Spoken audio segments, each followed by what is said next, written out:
What should we do, Ruby? You're both visionaries. To the big vision of recreating school, just like, first of all, we're in a prison complex. That's one big thing. How can you learn in a prison complex? Like, the one thing that I've created in my class is like recreated, like, using a different lighting. They don't like this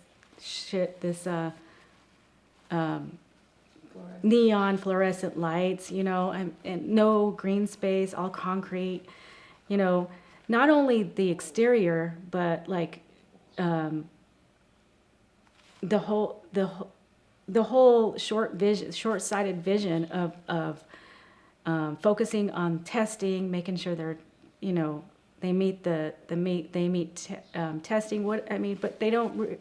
I don't feel like there's. I can't repeat what I just said. Okay. It's all right. Is she supposed to?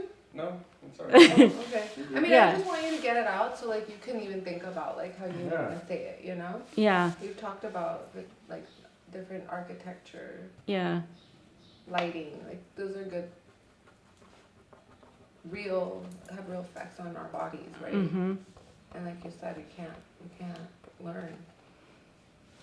Oh, shut up. All right, you good? Ready? You should be open this side. Mm-hmm. That's what I said. Yeah. Interview Isabel and Ruby, take 3. Hold on. Okay, go ahead. Okay, paint a picture for me. What should a learning space look like for our students and for our teachers who are with students? I'm just gonna say it. Okay, tear this shit down, burn it to the ground. This concrete prison-like architecture down to the ground. Bring in new visionaries to create a space that is more conducive to learning, where our students want to come and be. Stop focusing on just testing and think about the whole child, the whole experience. Both of us would have thrived if there were more of the arts. That creative part of integrating the creative part into the other content areas. We just had some listening sessions with our students, which I had a doctor's appointment, so I wasn't there, but I heard from another teacher about it. And what came from the listening sessions from the students was they wanted more project-based work. They need something to engage in. They don't need this like, okay, go on to Google Classroom and look at the material and do it. Yeah. They don't need that. That's not engaging. How are you learning? What about the collaboration? My students collaborate. They help each other when they're stuck. What about, like, right now, this is a discussion where, learning, like the whole mural process is all about a collective and a collaboration. Our projects are better because we collaborate. So that component to it. There's so many things that need to be changed. The traditional mindset, the culturally relevant pedagogy, I think what's hard is that schools and districts are starting to talk this language a little bit, equity, but I don't think there's a lot of buy-in yet from the kids. They're so used to their old ways that it's really hard to retrain old mindsets. And so, to be honest, I really don't know how to overcome that, but I do think that we need to focus on those teachers, those new teachers that are there, and that are teachers that are socially conscious in there.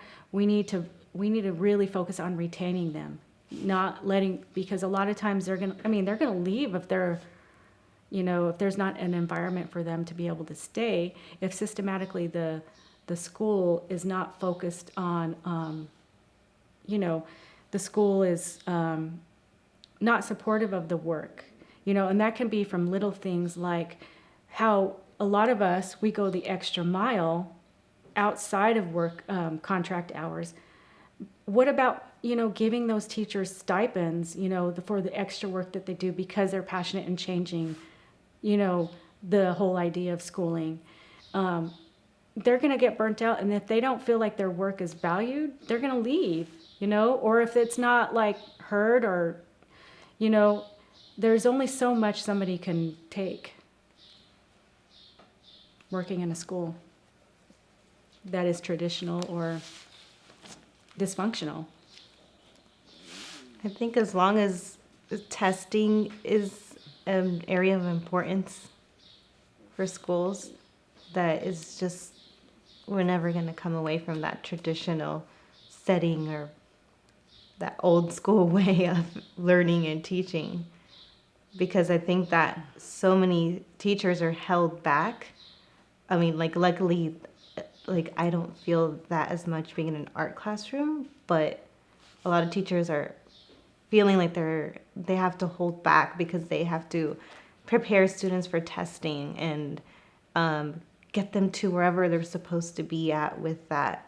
When it's like, if they weren't thinking about that so much, there would be so much more room for other things to happen, more engagement. Mm-hmm. And I think that was one of the things that I hated about school was the testing. I remember that still, sitting there, just I didn't understand the language in the tests, and I was like, what does this even mean? And I would just make little patterns with the bubbles. Test anxiety is real, man. I would just make little patterns Yeah. Okay, this is going to be A, this is going to be B, this is going to be C. Yeah. I really wasn't paying attention because I was I don't understand this.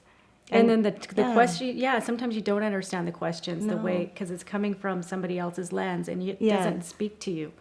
What is that one? A foyer or there's a word for a room in a house that I was like, what is that?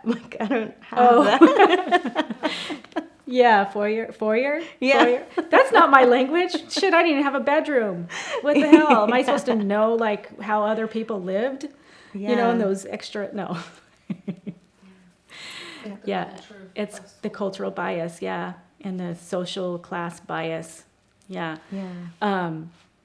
But the other thing that's really important too is that we don't throw enough at education. I mean, remember we were looking at the 35 hardest jobs, and being a teacher is number 4 behind healthcare professionals. And she pointed out that the difference is also, though, they make so much more money than teachers. Not only that, but they pack our classrooms. How are we supposed to really thoroughly teach 36 students in a classroom when we have multiple students who need specific supports, whether it's language, whether it's trauma, different learning disabilities, and just the list goes on. And we have to be classroom. their counselors, their parents. No, not their. Well, clean up after them. Their social workers. Their everything. And so, how could you ask? How do you do that? How could you ask that one person? How can one person do all of those jobs and do it well? Yeah. I mean, we're trying to figure it out. I mean, I feel like there's creativity in having the students help you with in the collaboration, but that only goes so far. I mean, and I'm on the middle. By this time of year, I just want to go to sleep every day. Yeah. So I think the other piece is just being able to move around. Why do we have to stay seated in this seat? Or even teach outdoors, Yeah. right? I did take my students outdoors and did some plain art in the very beginning, but it's not conducive for that all the time, We have these walls. My windows are way up high. I don't have a lot of windows. There's no lights, It's just, and then they don't like these fluorescent lights. So I have Christmas lights to give it a little ambiance, but it's all concrete still, Mm-hmm. And I'm thinking about my classroom. I don't even have any windows. I have like a little like window on the door. But there are no windows in that classroom, and many other classrooms at our school don't have windows. And yeah, again, it's the concrete walls, the brick walls, like it's not, you know, how The you leaking want to be in ceilings, there and learn. You know, every time it rains, there's going to be a pile of water somewhere. You know, so I mean, I don't understand why we don't put more money into education or into burning the shit to the ground and building up something conducive for students and teachers. And both of you are going to be teaching together. I think you've talked a lot about the support that you find in one another. Is that something that should be institutionalized, like these cohorts of teachers that can have this support system to get? I believe that a lot of people do not know how to collaborate. And I think that's key to growth, creativity.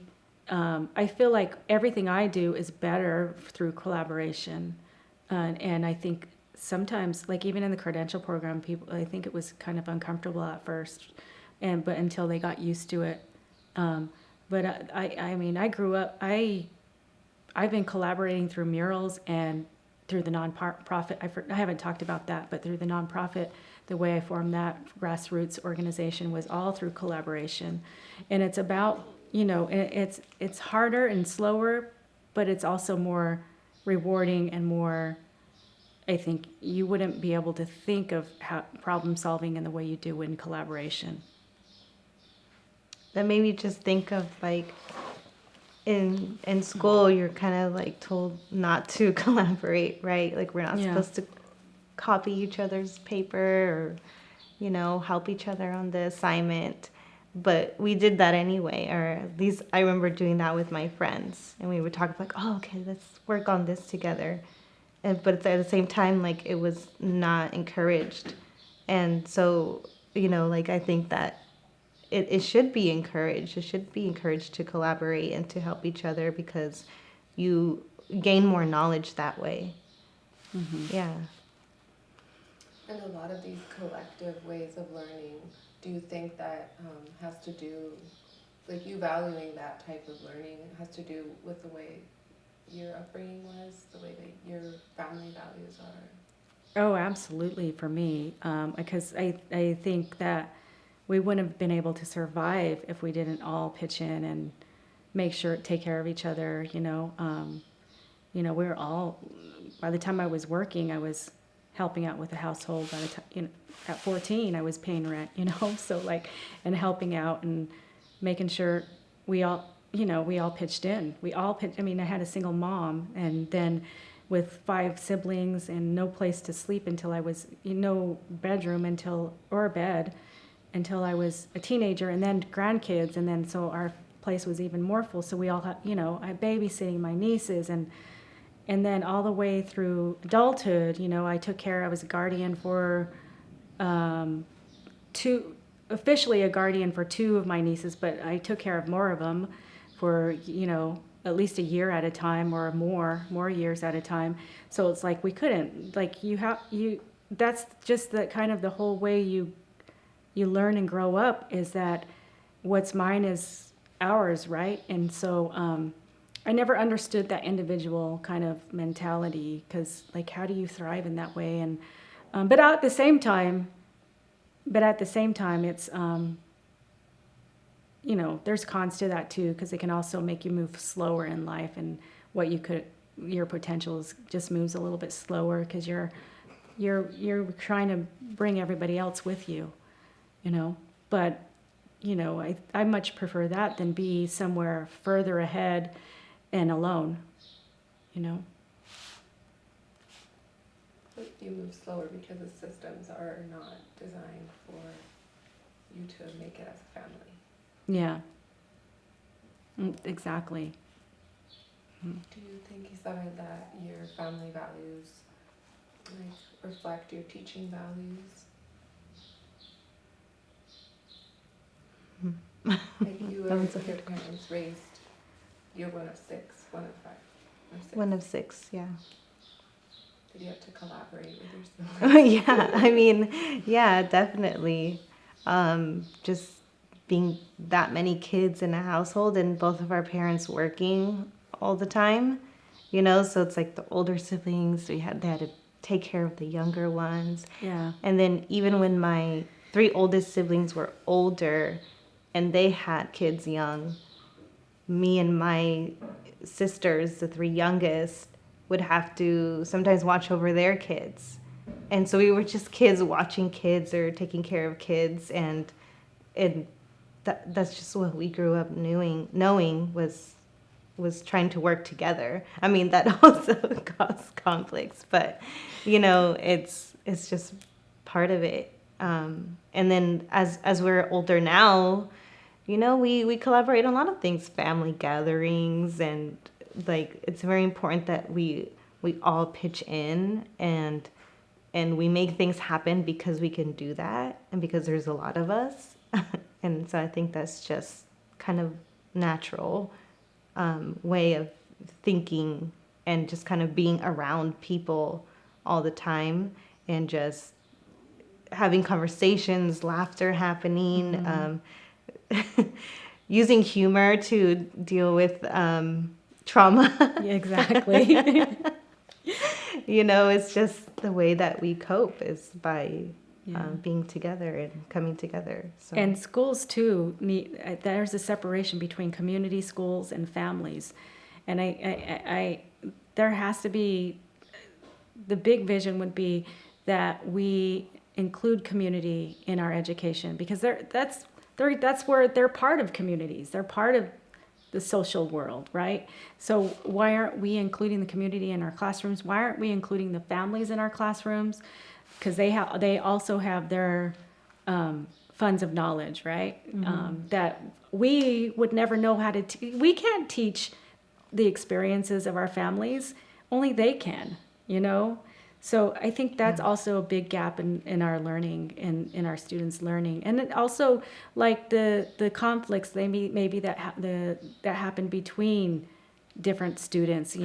Those barriers probably, those blind spots would probably go away if people were able to come in and tell their stories in our classrooms, and there would be more understanding between each other, in my opinion. But I don't know.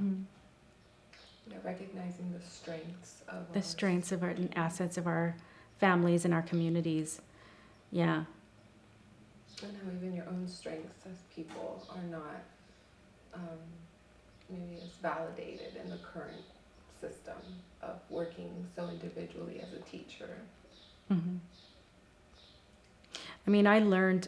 I received the most important part of my education through my grandfather, who didn't have an education. So, there you go. Yeah. So allowing our families to be integrated more into the schools, Mm-hmm. as official knowledge. I feel like we've been going back and forth between like the joy and the struggle, Mm-hmm. and I really like that the interview took that form, because so many times like our communities are talked about in like very deficit ways. So thank you both for doing that. I don't always do that anymore. Tomas, do you want to check in about questions, or how are you feeling? I feel like you can jump up there and give your 2 cents too as an educator. Oh yeah, the burning down. That's why I wanted that. Oh, I think so. It's not just this dream I have. Not just you. Dreaming that up at night. Hello, Camila. Oh, she My even stomach put a little started arrow in your flip page. Huh? I'm getting hungry too. Yeah, where are we at the time? 51. Yeah, it's good to know. What do you think? I think they talked a lot about, in my opinion, like their roles of educator and artist and activist. I think you don't use the word activist, but I think you're describing activism in your career, and that going the extra mile and rooting your curriculum. Yeah, I haven't talked about a lot of that stuff that I've done, but it's okay. We don't need to. Is there something? Oh, you like at actually- here, like all the work you've done at the school. No, just Or- like the activism that I've done through my the nonprofit that I did Oh. for a lot of years, like, but it's still there. And I think that's like an excellent thing to also kind of, if like when we conclude to say like, it's not possible for me to like share everything because there's so much that I Yeah. have done, right? And that even like when we look at these women, like we can think about aspects of their identity, but how there's so many different phases in life and different, Yeah. you know, parts of your life. You've maybe been more of an artist and more of an activist, more like, you know, how these different roles are always. Yeah. I don't think I've ever been just an artist. Yeah. Yeah, that's kind of what I wanted to also hear about, like this Western, very colonial way of thinking about an artist Mm-hmm. and how, like, deconstructing what that really means. Like, can you really just be an artist? Like, can you really just be a teacher? Like, it's always a political act, right? Yeah. Yeah. Some people try, like white people. No. Well, that's what I'm saying, Teasing. right? But even how, like, even when they try, they're still taking a stand, right? You know, trying not to take a stand, right? Like, that's still an act. Yeah, that's still making a decision. Yeah. Still a political act of complacency. Yeah. Hello. Salud. What if, Did you write them all down? yeah, what about, That's so cute. I'm thinking of a nice closure of, as artists and educators, kind of thinking like the potential impact that, not just the project, but the mural itself. Like, what is your hope kind of like for the impact of the mural itself for our community? As maybe approach it as, I need water. Ow! I'm sorry for the seat. Ow. You're like, I don't like sitting that long. yeah. well, I think we're almost done. Yeah. They answered pretty much. Do you want to do one last one on like just like what are your hopes for the project now that the mural itself is completed? Yeah, Like our mission is not completed, right? Like kind of speaking to that. it's kind of like part one is completed, but now it's like how it's going to be. And I think we talk about the idea of how this whole project could be like replicated, right? It could be like a template for other communities to be like, how did this even come to be? So that it's not just a standalone thing that happened, that, you know, but it's something that can be like packaged in a sense and sent to different. We talked a lot about that, and I'm glad we talked about the collaborative process of everybody coming together. The Poderosa said it was from the very beginning, it was like collaborative. So yeah, maybe the impact that you hoped for it to have, Yeah. and you can word it however you think. But I think that'd be a nice closure, because yeah, we're getting to the.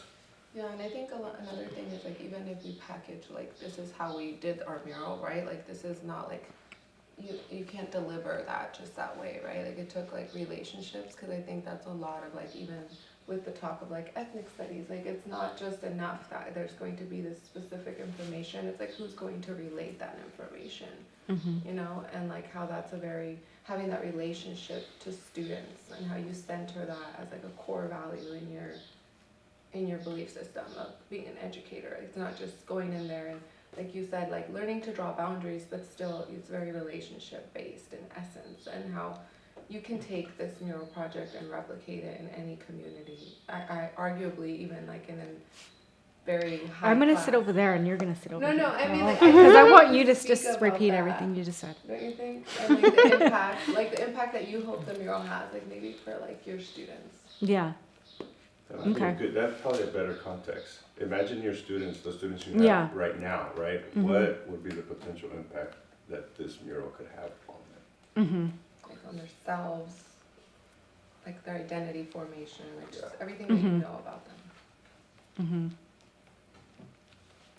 Who do you want to start? I know you want me to start, huh? Or do you want to start? Do you have thoughts? I'm like trying to formulate thoughts.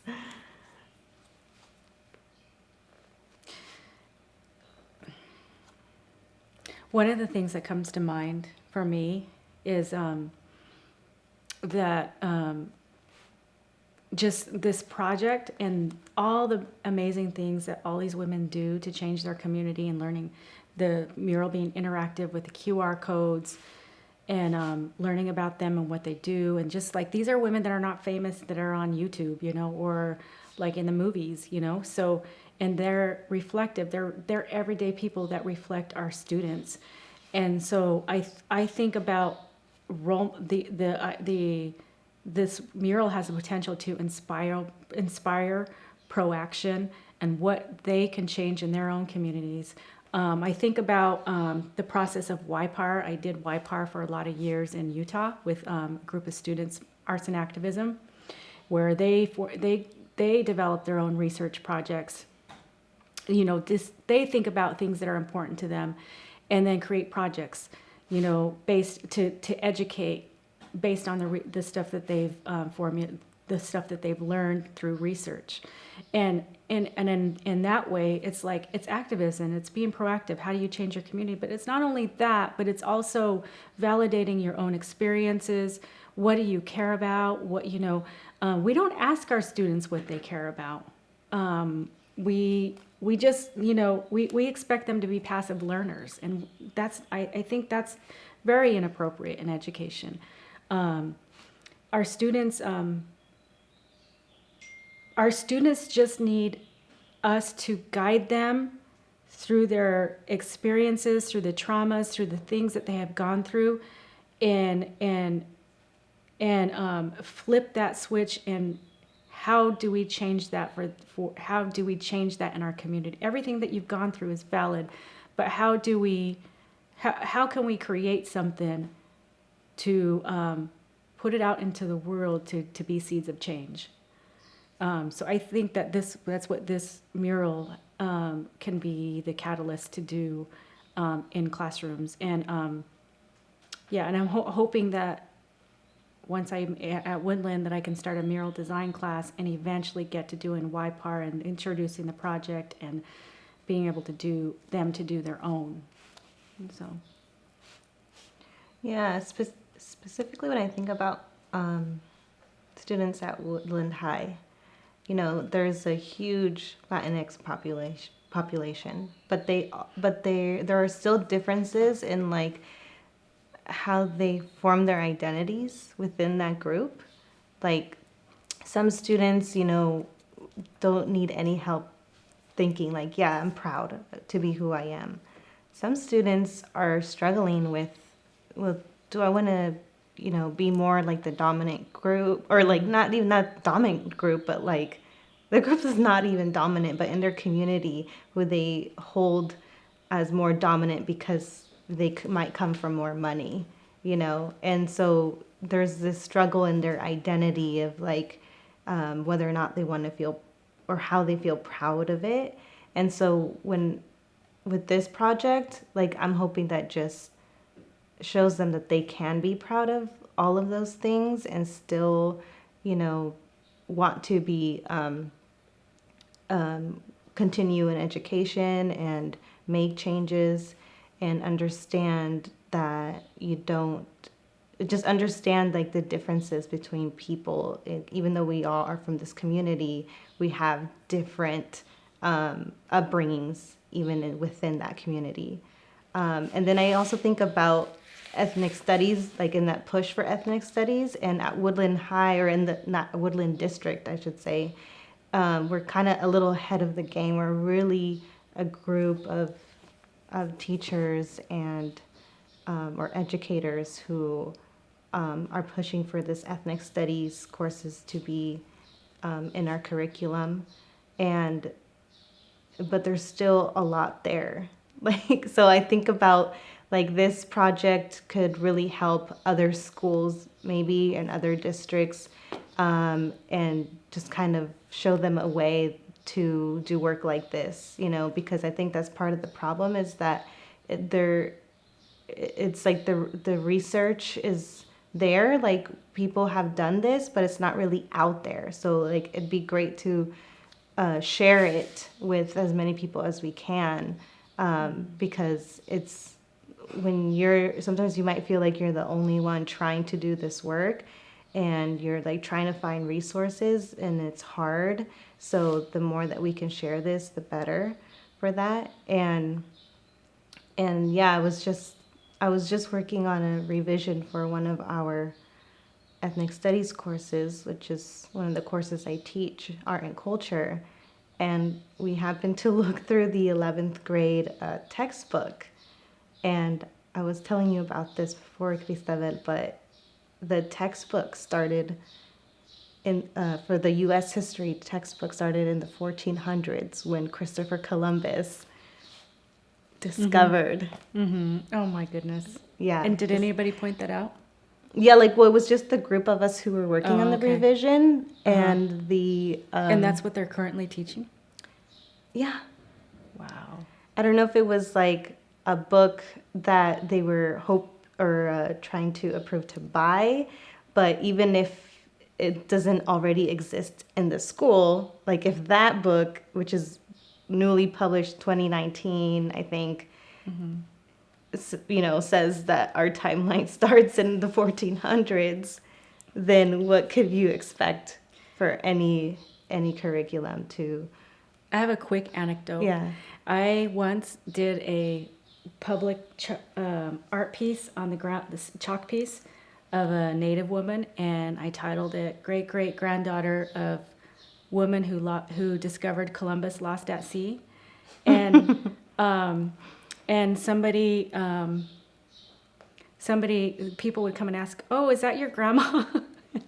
Like, can you read the title? I mean, like, anyways, it's funny what people, that just having change is hard to that, in that traditional set way is really, it's like Yeah. hard to penetrate these concrete walls. So that's just what I'm thinking about, even in a district where there are people who are pushing this ethnic studies courses. But even within that district, we still have, textbooks that are not reflecting like what we really want, and so we're just like little subgroups and in the whole district that are trying to make changes. And and then so that kind of like inspired our meeting that day, and we're like, okay, let's get to the nitty gritty here, like what we're gonna make sure this course is accurate for one, and actually reflective of our students. So yeah, Good work. A lot to look forward to. Yeah. You two working together. Yep. You just wait. We're gonna both be We're at Woodland, gonna- and we're gonna burn down those walls. I was jealous of all the space here. I was like, this room's yours too? The lots of like going through like it's Do you want one of those rooms for your I students? have a bungalow with no running water. Oh my good. See, I That's literally just- go that's out to just- a hose, and I'm like, really? in the morning, and like, that's just not hook right. it. That is just not right. That's out, yeah, that's outlandish. Mm-hmm. All I right, think that's all a wrap. classrooms